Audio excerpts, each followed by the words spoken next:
Great morning, class 10 student. Proceeding toward our next topic is the metallic and the non-metallic properties. Metallic and non metallic properties के बारे में हम third period से पढ़ेंगे. Third period के element हैं sodium, magnesium. Third period में कौन कौन से एलिमेंट हैं? Sodium, magnesium, aluminium, silicon, phosphorus, sulphur, chlorine, argon. All these are the elements of the third period. अब इनको हम कैसे मेटल और नॉन मेटल में डिवाइड करते हैं इसके बारे में देखेंगे. सोडियम एटॉमिक नंबर 11 है, तो इसके आउटर मोस्ट शेल में एक इलेक्ट्रॉन होगा. तो ये क्या कर देगा? एक इलेक्ट्रॉन को लूज़ कर देगा. जो इलेक्ट्रॉन को लूज़ कर देते हैं उसे मेटल्स की कैटेगराइजेशन में रखा गया है, मेटल्स की कैटेगरी में रखा गया है. मैग्नीशियम के आउटर मोस्ट शेल में 2 इलेक्ट्रॉन होंगे. तो इसके लिए क्या इजी होगा? 2 इलेक्ट्रॉन लूज़ करना या 6 इलेक्ट्रॉन को एक्सेप्ट करना. ये 2 इलेक्ट्रॉन को लूज़ कर देगा. तो ऐसे एलिमेंट जो इलेक्ट्रॉन लूज़ करते हैं उन्हें मेटल्स की कैटेगरी में रखा गया है. एल्यूमिनियम में वैलेंस इलेक्ट्रॉन 3 है. एल्यूमिनियम में वैलेंस इलेक्ट्रॉन 3 है. तो ये क्या करेगा? 3 इलेक्ट्रॉन को लूज़ कर देगा. तो ये मेटल की कैटेगरी में. सिलिकॉन में वैलेंस इलेक्ट्रॉन 4 है. तो ये अपना ऑक्टेट कंप्लीट करने के लिए 4 इलेक्ट्रॉन गेन करेगा. तो ऐसे एलिमेंट जो इलेक्ट्रॉन को गेन करते हैं उन्हें नॉन मेटल्स की कैटेगरी में रखा गया है. फॉस्फोरस के आउटर मोस्ट शेल में 5 इलेक्ट्रॉन है. फॉस्फोरस के आउटर मोस्ट शेल में 5 इलेक्ट्रॉन है. तो ये क्या करेगा? 3 इलेक्ट्रॉन को गेन करेगा. तो ऐसे एलिमेंट जो इलेक्ट्रॉन गेन करते हैं उन्हें नॉन मेटल्स की कैटेगरी में रखा गया है. सल्फर के आउटर मोस्ट शेल में 6 इलेक्ट्रॉन है. ये 2 इलेक्ट्रॉन को गेन करेगा. 2 इलेक्ट्रॉन को गेन करेगा. तो जो दो दो जो ऐसे एलिमेंट जो इलेक्ट्रॉन को गेन करते हैं उन्हें क्या बोलते हैं? नॉन मेटल्स की कैटेगरी में रखा गया है. क्लोरीन भी 1 इलेक्ट्रॉन को गेन करेगा.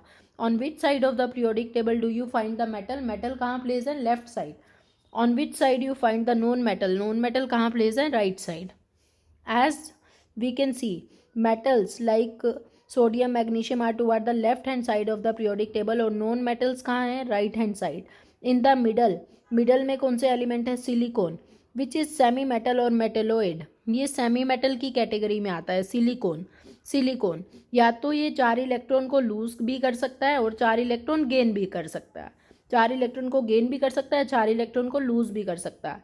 तो इसको मेटेलोइड की कैटेगरी में रखा गया है.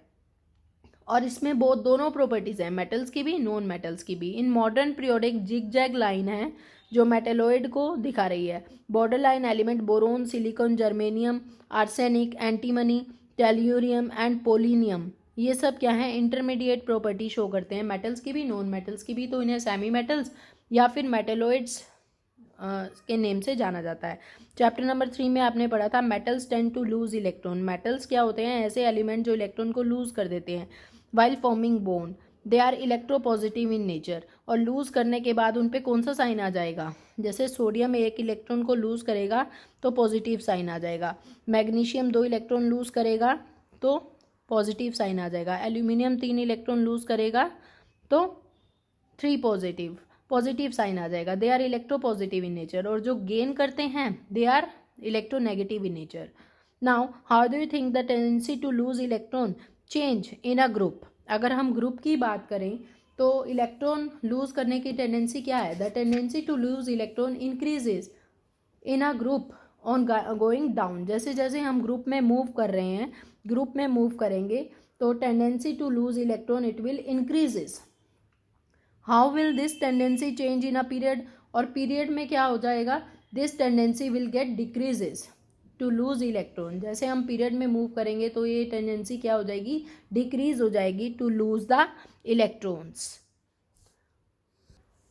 As effective nuclear charge acting on valence shell electron increases across the period. अगर हम पीरियड में मूव कर रहे हैं तो न्यूक्लियर चार्ज क्या हो रहा है? इंक्रीज हो रहा है.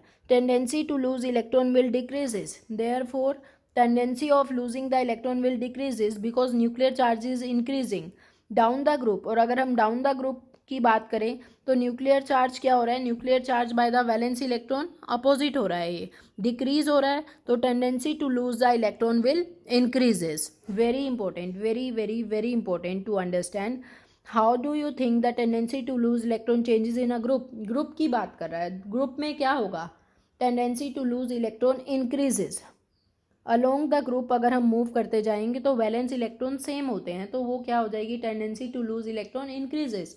अलोंग द पीरियड अगर हम मूव करेंगे it will get decreases.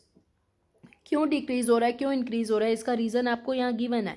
Nuclear charge acting on the valence electron increases across the period.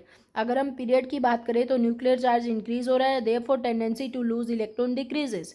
और अगर हम ग्रुप की बात करें तो न्यूक्लियर चार्ज इंक्रीज हो रहा है, that's why tendency to lose the electron increases. Clear to everyone?